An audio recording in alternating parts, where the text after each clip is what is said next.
Hello friends, welcome to my channel self care medicine. आज मैं आप लोगों को पेट की बीमारी पेचिस के बारे में पूरी जानकारी दूंगी। इस बीमारी के लक्षण क्या होते हैं और इस बीमारी का घरेलू उपाय क्या है जो इस बीमारी को जड़ से ख़त्म कर सके। तो चलिए जान लेते हैं। इस बीमारी में थोड़ी थोड़ी देर के बाद दस्त लगते हैं, अर्थात लेटरिन जाना पड़ता है। मल में चिकनाहट उपस्थित रहती है।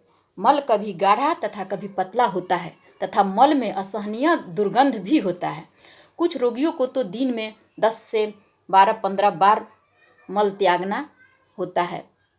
किसी किसी रोगी के पेट में दर्द, ऐंठन और मरोड़ भी होता है तथा कुछ रोगियों को मल के साथ रक्त भी आता है। शुरू में प्रातः समय दस्त आता है, लेकिन पेट में दर्द नहीं होता।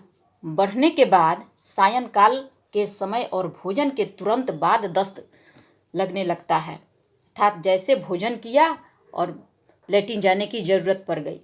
इस रोग में पेट अफरना, पेट में गुड़गुड़ाहट, बदहजमी, बदबू युक्त अपान वायु, मंदाग्नि, मुख से लार टपकना, हल्का ज्वर अर्थात हल्का बुखार रहना, खट्टी ढकारे आना, श्वास लेने में बेचैनी आदि लक्षण दिखाई देते हैं। बच्चों को तो दर्द के साथ गांठदार मल बाहर निकलता है, पसीना अधिक निकलता है, रोगी के सारे शरीर में हल्का हल्का बुखार सा रहता है। इस तरह के लक्षण पाए जाते हैं।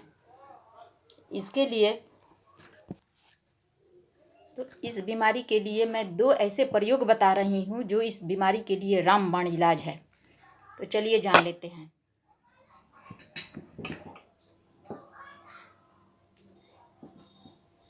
ये धनिया है, हमारे किचन में आसानी से उपलब्ध रहता है।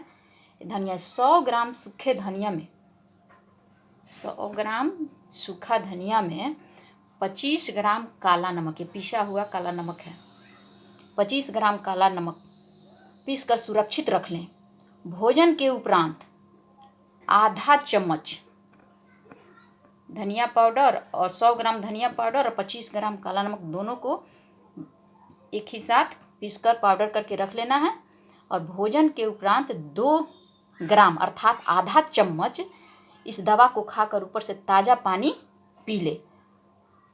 आवश्यकता अनुसार 1 से 2 सप्ताह लेने से खाना खाने के बाद तुरंत पैखाना जाने की आदत छूट जाती है।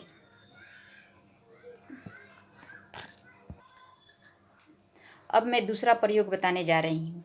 ये सौंफ है, मेरे पास पहले से ही भुना हुआ था इसीलिए मैं रख रही हूँ।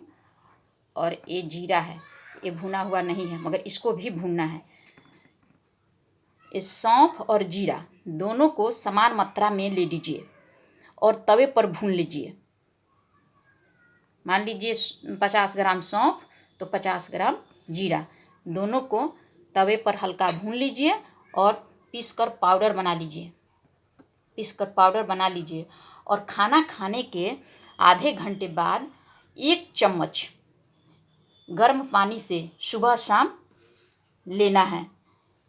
इस बीमारी के लिए यह रामबाण इलाज है। इसका सेवन करने से भोजन करने के तुरंत बाद दस्त लगने की समस्या खत्म हो जाती है। और इस प्रयोग का हम दूसरी जगह भी प्रयोग कर सकते हैं। मान लीजिए कि किसी कारणवश से आपको डायरिया हो गया, अर्थात पतला पानी की तरह दस्त होने लगा, तो इसका इलाज भी हम इस चूर्ण से कर सकते हैं। आधा आधा चम्मच अर्थात 3-3 घंटे के अंतराल से ताज़ा पानी के साथ दिया जाता है। इससे चाहे जितना भी पतला दस्त आता हो, चाहे जितना भी भयंकर डायरिया हो, वह 3-3 घंटे के अंतराल से देने से वह तुरंत ठीक हो जाता है। यदि ये वीडियो आपको अच्छा लगे तो लाइक करें, सब्सक्राइब करें और सब्सक्राइब करें। इस बीमारी में परहेज़ बहुत ज़्यादा ज़रूरी होता है। इस अधिक मिर्च, मसाले, मांस, मछली, चाय, कॉफ़ी, शराब, अंडे, पान मसाला आदि का सेवन न करें। दिन में कम से कम 10 से 12 गिलास पानी सुगमतापूर्वक ठहर ठहर कर पिएं। साग सब्जी, फल, रेशेदार खाद्य पदार्थों का सेवन करें। गेहूं के आटे के समान मात्रा में चोकर मिलाकर रोटी बनाकर खाएं। रोटी चिबा चिबा कर खाएं और पानी खाना खाने के 1 घंटे बाद ही पिएं।